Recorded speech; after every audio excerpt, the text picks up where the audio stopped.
السلام علیکم ورحمۃ اللہ وبرکاتہ۔ بسم اللہ والصلاة والسلام علی رسول اللہ نبینا محمد وعلی آلہ واصحابہ ومن والاہ، اما بعد۔ آج کی اس مجلس میں آپ کے سامنے ہمارے سماج اور معاشرے میں موجود محرم کے حوالے سے 8 غلطیوں کا تذکرہ کرنا ہے۔ محرم ہم سبھی جانتے ہیں، آج اس کی 5 تاریخ ہے اور اس مہینے کی 9 اور 10 تاریخ کو روزہ رکھنے کا ہمیں اہتمام کرنا چاہیے، لیکن مسلمانوں کے ہاں سب سے پہلی غلطی جو اس مہینے کے حوالے سے ہے وہ یہ کہ محرم روزوں کا مہینہ ہے، لیکن اسے سبیل اور شربت کا مہینہ بنا دیا گیا۔ پیارے رسول صلی اللہ علیہ وسلم نے فرمایا، افضل الصیام بعد رمضان شہر اللہ المحرم، رمضان کے بعد سب سے افضل روزے اللہ کے مہینے محرم کے روزے۔ تو اس مہینے میں ہمیں روزے رکھنے کا اہتمام کرنا چاہیے، اور بطور خاص پیارے نبی صلی اللہ علیہ وسلم کی جو تعلیم ہے 9 اور 10 تاریخ کے حوالے سے کہ اس کی وجہ سے 1 سال کے گناہ معاف ہو جاتے ہیں۔ اگر بندہ پورے مہینے میں روزہ نہیں رکھ سکتا ہے تو کم از کم اسے 9 اور 10 تاریخ کا روزہ رکھنا چاہیے۔ یہ نبی کریم صلی اللہ علیہ وسلم کی تعلیم ہے، لیکن آپ کی تعلیم کو پس پشت ڈال کر، سائیڈ کر کے، آپ صلی اللہ علیہ وسلم کے نواسے کی شہادت کی وجہ سے اور ایک حادثاتی واقعے کی وجہ سے لوگوں کو پانی پلایا جاتا ہے، شربت پلایا جاتا ہے، سبیلیں لگائی جاتی ہیں، یہ کہہ کر کے کہ ہم اس غلطی کی تلافی کر رہے ہیں جو حضرت حسین رضی اللہ تعالیٰ عنہ کے ساتھ کربلا کے میدان میں کی گئی۔ دوسری غلطی اس مہینے کے حوالے سے، یہ مہینہ حرمت والا مہینہ ہے۔ ہم سبھی جانتے ہیں 12 مہینوں میں 4 مہینے حرمت والے، ذی قعدہ، ذی الحجہ، محرم اور رجب۔ یہ مہینہ حرمت والا ہے۔ حرمت والے کا مطلب یہ ہے فَلَا تَظْلِمُوا فِيهِنَّ أَنفُسَكُمْ، ان کا احترام اور ان کی عزت، ان کی توقیر، ان کا تقدس باقی رہنا چاہیے۔ اس میں بطور خاص انسان کو کوئی بھی غلطی یا گناہ جان بوجھ کر کرنے سے بچنا چاہیے۔ عام حالات میں بھی نہیں کرنا ہے، لیکن اس مہینے کی حرمت کا تقاضا یہ ہے کہ بطور خاص اس مہینے میں گناہ کرنے سے بچا جائے، اور اسی کو اللہ تعالیٰ نے آگے کہا وَاعْلَمُوا أَنَّ اللَّهَ مَعَ الْمُتَّقِينَ، جان لو کہ اللہ تقوی والوں کے ساتھ ہے۔ یعنی جس کے دل میں تقوی ہے وہی اس مہینے کی حرمت کو سمجھ سکتا ہے، لیکن جس کے دل میں تقوی نہیں ہے وہ اس مہینے کے تعلق سے کیا غلطی کرتا ہے؟ محرم کو حرمت والا مہینہ، چاہے وہ مانے یا نہ مانے، لیکن اس کو ماتم کا مہینہ بنا دیا گیا، اس کو ماتم کا مہینہ بنا دیا گیا، جبکہ ہمارے پیارے رسول صلی اللہ علیہ وسلم نے نوحہ کرنے، ماتم کرنے، گریبان پھاڑنے اور جو ہے گال پیٹنے اور بہت ساری چیزیں جو اس حوالے سے کی جاتی ہیں، ان سب چیزوں کو کرنے سے منع کیا ہے۔ غم ہونا ایک چیز ہے، غم منانا دوسری چیز ہے۔ بھئی سارے جتنے صحابہ شہید کیے گئے، ہمیں سب کی شہادت کا غم ہے، لیکن وہ شہادت کے اعلیٰ مقام پر فائز ہوئے، اس کی وجہ سے ہم ہر آئے سال اس دن کو غم کا دن نہیں منا سکتے، چاہے وہ حضرت حسین رضی اللہ تعالیٰ عنہ کی شہادت ہو یا کسی اور صحابی کی شہادت ہو۔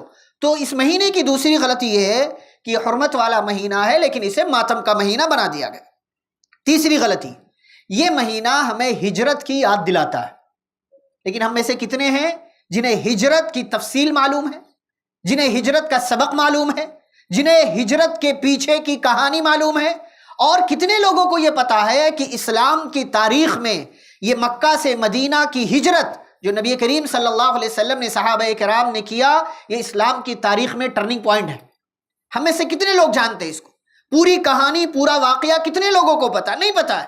لیکن اس مہینے میں ہجرت کا تذکرہ کرنے کے بجائے، میں نہیں کہہ رہا خاص تذکرہ کیا جائے، لیکن یہ مہینہ ہجرت کی یاد دلاتا، ہم سب کو بتاتا ہے کہ اسلام کتنی بڑی نعمت ہے، اسلام کتنی بڑی نعمت ہے کہ اس کی وجہ سے نبی کریم صلی اللہ علیہ وسلم نے، آپ کے صحابہ نے اپنا گھر بار سب چھوڑ دیا، لیکن ہم اور آپ کو یہ چیز یاد نہیں ہے۔ یہ محرم کے حوالے سے تیسری غلطی۔ چوتھی غلطی کیا ہے؟ اسے بدعات و خرافات کا مہینہ بنا دیا گیا، نہ جانے کیا کیا۔ جیسے ہی محرم شروع ہوتا ہے مجلسیں لگ جاتی ہیں، ذاکرین آتے ہیں، ذکر کی محفلیں ہوتی ہیں، سلف کے ہاں، صحابہ کے ہاں، تابعین کے ہاں اس کا کوئی تصور نہیں۔ ان کا غم زیادہ تھا ہمارے غم کی بنسبت کہ ان کے ساتھی شہید کر دیے گئے، ان کے ساتھیوں کو مار دیا گیا، لیکن ان لوگوں نے اس طرح کی کوئی محفل کبھی نہیں کی کہ بدعات و خرافات کیا جائے، واہیات چیزیں کی جائیں، اپنے آپ کو زخمی کیا جائے، مارا جائے، کاٹا جائے، بچوں کے سروں کو چیرا جائے چاقو سے اور نہ جانے زنجیروں سے، کن کن چیزوں سے اپنے آپ کو زخمی کیا جائے، ایسی واہیات اور خرافات چیزیں اس مہینے کے اندر کی جاتی ہیں۔ پانچویں غلطی، صحابہ کرام کی شان میں گستاخی کا مہینہ بنا دیا گیا اس کو۔ سال کے بقیہ 11 مہینوں میں صحابہ کرام کے تعلق سے وہ غلط چیزیں ویڈیو کے ذریعے، مجلسوں کے ذریعے اور دیگر ذرائع سے لوگوں کے سامنے نہیں آتی ہیں جو اس مہینے کے اندر آتی۔ بہت دفعہ ایسی کئی مجلسیں ہیں کہ اچھا خاصا اپنے آپ کو مسلمان سمجھتا ہے، سنی کہتا ہے اپنے آپ کو، لیکن وہ کسی نہ کسی صحابی کی تنقید کر رہا ہوتا ہے۔ کیوں ایسا؟ شیعوں کے ساتھ رہنے کی وجہ سے، شیعوں کی دیکھا دیکھی ایسی مجلسیں قائم کرنے کی وجہ سے، شیعوں کی دیکھا دیکھی واہیات اور غلط چیزیں بیان کرنے کی وجہ سے، شیعوں کی دیکھا دیکھی ضعیف، منکر، موضوع اور بے بنیاد حدیثیں، جھوٹی حدیثیں بیان کرنے کی وجہ سے صحابہ کرام کی شان میں اس مہینے کے اندر گستاخی کرنے کا دروازہ کھولا گیا۔ یہ پانچویں غلطی۔ چھٹی غلطی کیا ہے؟ صرف ایک شہادت کو یاد رکھ کر کے باقی شہادتوں کو بلا دیا گیا۔ آپ کو پتا ہے سب سے پہلے شہید کون ہے مدینہ پہنچنے کے بعد جب جنگوں کا آغاز ہوا؟ جی وہ تو مکہ میں ہے، ہجرت کے بعد حضرت عبیدہ بن حارث جنگ بدر میں شہید ہوئے۔ کون ہے یہ؟ کون ہے؟ جو شروع میں 3 لوگ آگے بڑھے، حضرت حمزہ، حضرت علی اور حضرت عبیدہ بن حارث، یہ تینوں کس میں سے ہیں؟ اہل بیت میں سے۔ حضرت حمزہ چچا ہیں، حضرت عبیدہ آپ کے چچا حارث کے بیٹے ہیں، کزن ہیں، چچا زاد بھائی ہیں، اور حضرت علی آپ جانتے ہیں وہ بھی کزن ہیں، تینوں اہل بیت میں سے۔ ان تینوں میں سے کون شہید ہوا؟ عبیدہ بن حارث۔ ہجرت کے بعد اسلام کے سب سے پہلے شہید عبیدہ بن حارث ہے، جو حسین رضی اللہ تعالیٰ عنہ کے رشتے میں نانا لگتے ہیں، نبی صلی اللہ علیہ وسلم کے کزن لگتے ہیں، حضرت علی رضی اللہ تعالیٰ عنہ کے کزن لگتے ہیں، حضرت فاطمہ رضی اللہ تعالیٰ عنہ کے چچا لگتے ہیں۔ کتنے لوگوں کو یاد ہے یہ شہادت؟ اور آگے بڑھے، حضرت حمزہ رضی اللہ تعالیٰ عنہ کی شہادت، سید الشہداء، نبی صلی اللہ علیہ وسلم نے کہا حدیث شہیدوں کے سردار ہیں۔ کتنے لوگوں کو شہادت یاد ہے؟ کتنے لوگ تذکرہ کرتے ہیں؟ میں نہیں کہہ رہا ہوں کہ تذکرہ کرنا چاہیے، لیکن ایک شہادت کو یاد رکھ کر کے باقی ساری شہادتوں کو بھلا دیا جائے، گویا کہ صرف یہی ایک شہادت۔ حضرت حسین رضی اللہ تعالیٰ عنہ سے محبت، ان کا احترام، ان کا مقام، ان کی عظمت، سب کچھ ہمیں قبول ہے، لیکن صرف انہی کی شہادت کا تذکرہ کر کے یہ ماننا کہ باقی شہادتوں کی کوئی حیثیت نہیں ہے اور اسلام زندہ ہوتا ہر کربلا کے بعد، گویا کہ اسلام کربلا سے پہلے مردہ تھا۔ یعنی جنگ بدر کے اندر صحابہ کرام نے، خود اہل بیت کے ان 3 افراد نے جو قربانیاں دی، عبیدہ بن حارث رضی اللہ تعالیٰ عنہ شہید ہو گئے، اہل بیت میں سے، نبی صلی اللہ علیہ وسلم کے چچا زاد بھائی ہیں، کوئی تذکرہ نہیں۔ حضرت عمر شہید ہوئے، حضرت عثمان شہید ہوئے، حضرت حسین کے اپنے بڑے بھائی حضرت حسن شہید ہوئے، ابا حضرت علی کو شہید کیا گیا، اور مارنے والا عبد الرحمن بن ملجم وہ بھی شیعہ ہے، اس کا تذکرہ کہیں نہیں کرتے شیعہ حضرات، کہیں نہیں کرتے، بلکہ پچھلے دنوں سنا کہ اس کا مزار بنا رکھا ہے ان لوگوں نے، عبد الرحمن بن ملجم کا، جس نے حضرت علی رضی اللہ تعالیٰ عنہ کو شہید کیا، حضرت حسن رضی اللہ تعالیٰ عنہ کو بھی مارنے والے یہی۔ تو یہ ڈھڈورا، ڈھکوسلے بازیاں کرنا، دھوکے دینا امت کو، صرف ایک شہادت کا تذکرہ اسی لیے کیا جاتا، ورنہ کتنی شہادت ہے، لیکن نبی کریم صلی اللہ علیہ وسلم نے کسی بھی شہادت پر کوئی مجلس نہیں لگائی، کوئی جو اس طرح کی جو ہے رنج کی، غم کی، ماتم کی کوئی محفل منعقد نہیں کی۔ یہ محرم کے حوالے سے چھٹی غلطی۔ ساتویں غلطی کیا ہے؟ اہل بیت کی توہین کا مہینہ بنایا اس کو، صرف 4 لوگوں کا تذکرہ، فاطمہ، علی، حسن، حسین، بس۔ حضرت علی رضی اللہ تعالیٰ عنہ کے 12-13 بیٹے اور 18 یا 19 بیٹیوں کا کوئی تذکرہ نہیں، حسن حسین کے علاوہ، وہ اہل بیت میں سے نہیں ہے۔ نبی صلی اللہ علیہ وسلم کی بیویوں کا تذکرہ نہیں کیا جاتا اہل بیت میں، ازواج مطہرات امہات المؤمنین، بلکہ حضرت عائشہ، حضرت حفصہ رضی اللہ تعالیٰ عنہما کو نعوذ باللہ جو ہے الزام لگائے جاتے کہ ان دونوں نے زہر دے کر کے نبی صلی اللہ علیہ وسلم کو مار دیا۔ اس طرح کی اہل بیت کی توہین کا بلکہ حضرت فاطمہ کو تو شامل کیا جاتا، لیکن ان کی 3 بڑی بہنوں کو اہل بیت سے خارج کر دیا جاتا۔ نبی صلی اللہ علیہ وسلم کے 3 بیٹوں کا کوئی تذکرہ نہیں کیا جاتا۔ تو اہل بیت کا تذکرہ ہونا چاہیے، لیکن صرف محرم میں نہیں۔ اگر محرم میں کرتے بھی ہیں تو اہل بیت جو ہیں ان کی تفصیل جو ہے سارا تذکرہ ہونا چاہیے، یہ نہیں کہ آدھی ادھوری چیزیں لے کر کے آپ لوگوں کے درمیان بیان کریں۔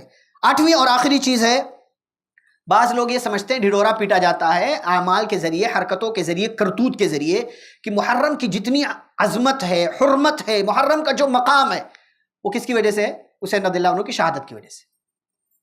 یہ تصور پیش کیا جاتا ہے کہ حضرت حسین شہید نہیں ہوتے اس مہینے کی 10 تاریخ کو تو محرم کا یہ مقام نہیں ہوتا، جبکہ محرم کا مقام یوم خلق السماوات والارض، جب سے آسمان و زمین کو اللہ نے بنایا ہے، مہینے 12 بنائے ہیں، تب سے یہ حرمت والا مہینہ، تب سے اس کا یہ مقام ہے۔ تو ہم سب کو اپنے بچوں کو بتانا چاہیے، اور بطور خاص اس طرح کی مجلسوں میں جانے سے اپنی اولاد کو ہم خود بھی روکیں، اپنی اولاد رکیں، خود بھی اپنی اولاد کو بھی روکیں، گھر والوں کو روکیں، اس لیے کہ بعض دفعہ چھوٹی سی چیز کان میں پڑ جاتی ہے، وہی پوری زندگی رہتی ہے، ہمیں لگتا ہے یہی صحیح ہے، ہمیں لگتا ہے. اسی لیے بہت سارے علماء ایسے دروس میں ضعیف حدیثیں بیان کرنے سے منع کرتے ہیں. کیوں؟ اس لیے کہ بندہ سن لے گا، وہ یہ نہیں دیکھے گا کہ ضعیف حدیث بیان کی گئی تھی، وہ سن لے گا ہاں فلاں عالم صاحب نے یہ حدیث بیان کیا تھا، لیکن پیچھے کیا بیان کیا تھا وہ اس کو یاد نہیں رہ جاتا.